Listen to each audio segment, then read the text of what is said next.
Bonjour. Comment vas-tu? Ça va bien? Tiens, je te donne le micro que tu peux positionner ici. Ok, très bien comme ça. Voilà, nickel. Allez, viens par ici. Et tu peux donc dire bonjour à tous ces gens qui nous regardent. Bonjour tous les gens qui nous regardent. Sur Facebook. Sur Facebook. Voilà, donc on a fait en sorte d'amener cette initiative innovante. On a trouvé tellement génial ce groupement d'artisans qui se réunissent pour fournir une réponse de qualité aux particuliers qu'on s'est dit il faut que ça soit visible aussi sur les réseaux. Très bien. Voilà, donc merci à Synertiet de nous permettre de vous interviewer pour répondre aux questions que tous les particuliers se posent pour améliorer leur habitat. Alors qu'est-ce qui se pose comme question? Toutes les questions, c'est pas compliqué, mais ça peut être complexe d'améliorer son habitat. Ouais. Donc moi j'ai fait appel à des entreprises, ça s'est pas bien passé. Donc j'ai eu l'envie de créer Eldo Travaux. Et donc tous les deux on va parler d'économie de chauffage, c'est ça? Ouais. Donc chauffage, ouais, nous on est spécialiste toute énergie. Alors, avant de donner tes 3 conseils pour optimiser la consommation et son chauffage, peux-tu donc mettre le micro ici et te présenter pour les gens qui nous regardent tout simplement? Alors bonjour, Sébastien Monteco, Anjoumen Chauffage sur Angers. Donc entreprise familiale créée par mon père il y a une 40aine d'années. Donc spécialiste tout ce qui est chauffage central. Donc vraiment chauffage radiateur, planche chauffant. Et toute énergie, donc du bois, gaz, fioul, géothermie, aérothermie et climatisation. Ah ouais, mais vous êtes vraiment un spécialiste. Il n'y a pas un système de chauffage qui vous fait peur? Aucun système de chauffage qui nous fait peur. Alors c'est vrai que depuis une dizaine d'années, on est quand même sur l'énergie renouvelable. Ouais. Vraiment, on a été précurseurs sur les énergies renouvelables, même en pompe à chaleur, température, okay. Tout ce qui est changement de chaudière. On a beaucoup de clients en rénovation sur le changement de chaudière fuel. Okay. Donc ça fait une bonne dizaine d'années qu'on fait ça. Et là, on est en train de voir aussi beaucoup avec EDF grâce à Synertiet. Sur la partie aussi, on est en train de préparer tout ça, la partie borne électrique chez le particulier, pour l'économie de la voiture, liée à l'économie de la chaudière. Donc on pose aussi de la borne électrique maintenant. Alors il y en a une qui est exposée ici de la marque Hager, parce qu'on est sur une maison qui est complètement reconstituée sur ces 105 mètres carrés de nous, il y a donc ça, il y a la chaudière gaz là qui nous concerne. C'est votre chaudière gaz, ouais? C'est notre chaudière gaz. C'est quoi, chaudière Wiesmann, non? C'est du Wiesmann, ouais. On a été. Salut Wiesmann. Voilà, donc c'est fait partie de notre exposition. Donc là, on a la pompe à chaleur aussi, pompe à chaleur haute température, la toute nouvelle Vitocal 200. Donc, carrément la référence, attention. Voilà, c'est la nouvelle Vitocal 200. C'est qui fait ça? C'est Wiesmann. Ah, je savais pas. Et on a le nouveau, donc ça fait déjà, ça fait un peu plus d'un an, le nouveau Vitocal 060, donc en ballon thermodynamique. Ah ouais, je l'ai vu, il est balèze. Ouais. Les 3 conseils pour c'est pas les 3 produits. Hein, non, c'est 3 conseils pour économiser. C'est le thermodynamique, c'est l'eau chaude. Alors attention, c'est parti Sébastien. Premier conseil. Premier conseil, l'eau chaude sanitaire. C'est-à-dire l'eau chaude sanitaire. Comment faire des économies sur l'eau chaude sanitaire? Alors, soit si on est sur du gaz de ville, l'avantage aujourd'hui des chaudières gaz de ville qui sont peu encombrantes et donc avec un gaz de ville qui est quand même assez compétitif, on arrive maintenant à moduler les puissances. Donc avec un ballon de capacité, donc un ballon de réserve, en fait je fais mes mots, une réserve en fait on arrive à entretenir l'eau chaude sur la petite puissance de la chaudière. Donc en gros sur une chaudière de 19 kg, on peut réussir à faire 1,5 kg de gaz pour entretenir l'eau chaude. Donc c'est hyper important. Ça veut dire qu'avec 1,5 kg de gaz, on peut faire l'eau chaude. D'accord. Comparé avant, on faisait 19 kg en fait. Je 10 fois moins. Voilà. Par contre, quand il fait froid, quand il y a vraiment du monde et tout, on peut travailler sur 19 kg. On module la puissance. D'accord. On n'est pas obligé de tout utiliser. C'est une pédale d'accélérateur de voiture. Automatique. Oui, après il y a les régulations, voilà. Ça c'est un autre point d'économie, la régulation. Ok. Voilà. Et ensuite, donc on a parlé. Donc après ça c'est l'eau chaude sanitaire. L'eau chaude sanitaire. Après en chauffage. C'est le deuxième conseil. Deuxième conseil. Chauffage. Je vous ai parlé de la chaudière gaz, voilà, qui est un très bon conseil si vous avez la chance d'avoir le gaz de ville. Après, si vous avez la malchance de avoir l'énergie fuel, qui aujourd'hui n'est plus trop dans la. Ah ouais, puis surtout là, j'arrête pas de voir des news comme quoi là, ça grimpe en flèche. Donc on a la pompe à chaleur. Et la pompe à chaleur qui maintenant vraiment en haute température, on travaille sur même du radiateur en fonte, on fait de l'eau chaude sanitaire. Donc ça c'est du RO. RO, ouais. RO, donc on capte l'air chaud dehors avec un groupe extérieur et on envoie ça dans un ballon. Voilà, dans un ballon. Un peu Avant on avait la géothermie qu'on a toujours. La géothermie. Alors qu'est-ce qui s'est passé avec la géothermie? Parce qu'avant on entendait parler de la géothermie dans tous les sens. C'est les systèmes RO qui ont... L'inconvénient c'est qu'en fait maintenant les jardins, l'habitat se réduit. Ouais. Donc il a fallu quand même réduire les terrains. Donc faire de la géothermie, c'est soit aller chercher très profond dans le sol, ou soit faire du captage en surface. Donc ça réduit un petit peu il faut du terrain. Voilà. D'accord.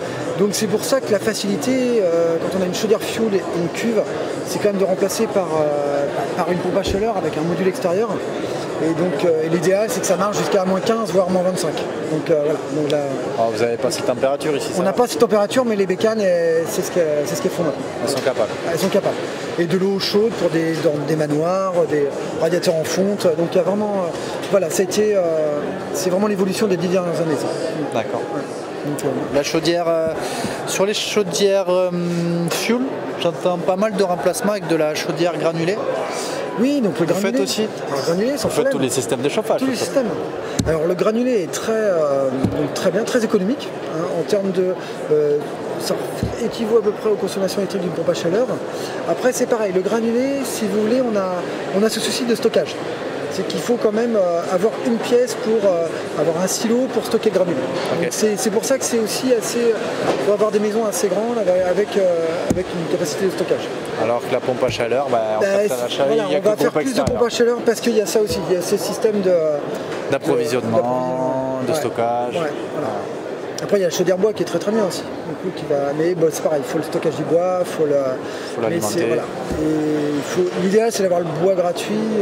On a beaucoup de clients dans nos régions qui ont du bois gratuit. Donc là ils nous mettent des chaudières bois. Parce que le système revient quand même moins cher. Bon voilà, la contrainte c'est de mettre du bois quasiment tous les jours. Donc ça c'est voilà. Troisième économie. Qu'est-ce qu'on pourrait trouver sur la troisième économie? La régulation. Ah ben oui, tu en parlais tout à l'heure, ça m'a l'air très intéressant, la régulation. Aujourd'hui sur tous les systèmes de chauffage, donc le granulé, le bois, donc le fuel, le gaz, la géothermie, pompe à chaleur, on a une régulation maintenant par son extérieur. C'est-à-dire qu'on va anticiper, en fonction des températures extérieures, on va anticiper les besoins de la maison. C'est-à-dire, mais comment on sait si on a un système qui s'autorégule? C'est le principe de la loi d'eau, c'est-à-dire que de la loi d'eau.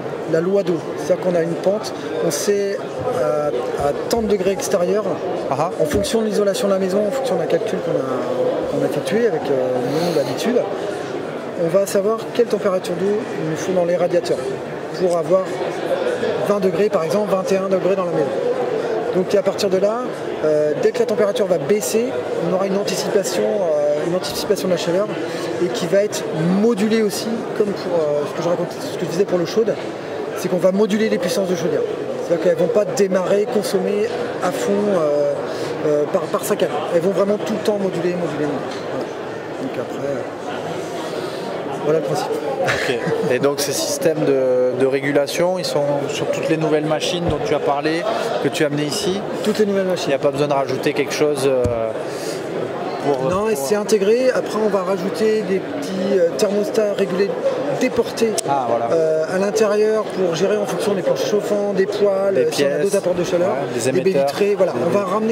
On va pas couper les chaudières, mais on va donner une information supplémentaire au niveau de l'intérieur pour indiquer à la chaudière que finalement à l'intérieur...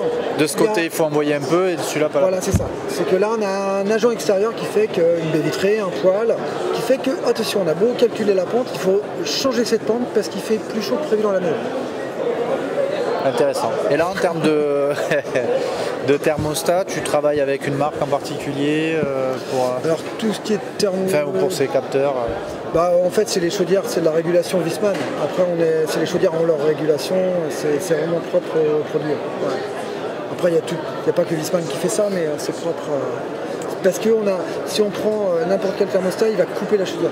Les thermostats qu'on trouve si c'est un peu à l'ancienne, maintenant les chaudières sont modulantes, donc il nous faut un thermostat qui puisse dire à la chaudière de ne pas s'arrêter, mais de tourner un peu moins, d'anticiper un peu moins. Très bien, bah, écoute, merci beaucoup Sébastien pour ces conseils sur les produits et les modes de chauffage pour réaliser des économies d'énergie. Je crois qu'on a compris que quel que soit son mode de chauffage, aujourd'hui il y a moyen de réaliser des belles économies. Combien on peut gagner généralement sur un nouveau système de chauffage par rapport à un ancien? Tu vas me dire ça dépend. Mais on peut gagner 10, 20, 30, 50%. Une chaudière, mettons fuel, voilà, pour être plus, parce que aujourd'hui c'est dans l'air du temps, le fuel on veut le remplacer. Il n'y a plus de crédit d'impôt sur le fuel, enfin c'est vraiment, ils en veulent plus. Aujourd'hui une chaudière fuel qui a 20 ans, on met une pompe à chaleur, on gagne 70% d'économie. Waouh. Donc vous faites 3000 € de fuel, vous faites 70%. On passe à entre 1000 et 1500 € de consommation énergétique. Ouais, c'est ça, ouais. De 1100 wow. L'économie. Donc non, c'est intéressant. Ouais. Après, bien sûr, en termes, il faut aussi isoler sa maison, il faut aussi non plus. Pas non plus pour chauffer l'extérieur. Bien sûr. Mais voilà, le générateur peut faire économiser quand même, avec la maison qu'on a aujourd'hui. Très bien. Comment on fait pour te contacter, Sébastien? Donc on joue Maine Chauffage, on a un site internet amchauffage.fr. Et bien sûr, on est connu, on est 3 quai Félix Faure, dans le quartier Saint-Serge. Voilà, on est là depuis. Quai Félix Faure, on est là depuis 95. C'était sous le nom de Sanistil, Balnéoclim, Bricothermique à l'époque. Ah ça a été créé en 60.